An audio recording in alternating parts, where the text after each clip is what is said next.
Back in class read location task, we saw that once we retrieved the location information, we kicked off a new read forecast task to read the corresponding forecast data.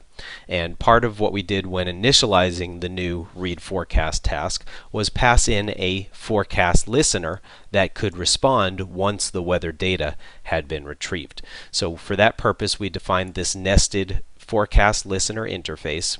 And that interface consists of exactly one method, onForecastLoaded, which will be called once we've retrieved the forecast data, and it will pass 5 pieces of information to its listener: a bitmap representing the weather in graphical form, and then strings for the temperature, the feels like temperature. As you know, different weather conditions could make it feel like it's actually hotter or colder than it really is, a string representing the humidity percentage, and a string representing the chance of precipitation.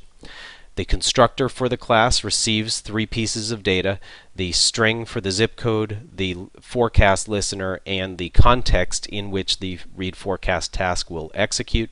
And at lines 47 through 49, we initialize 3 of our instance variables. The first 2 are just straight assignments, and then for the resources object, we go to the context object and ask it for the resources object.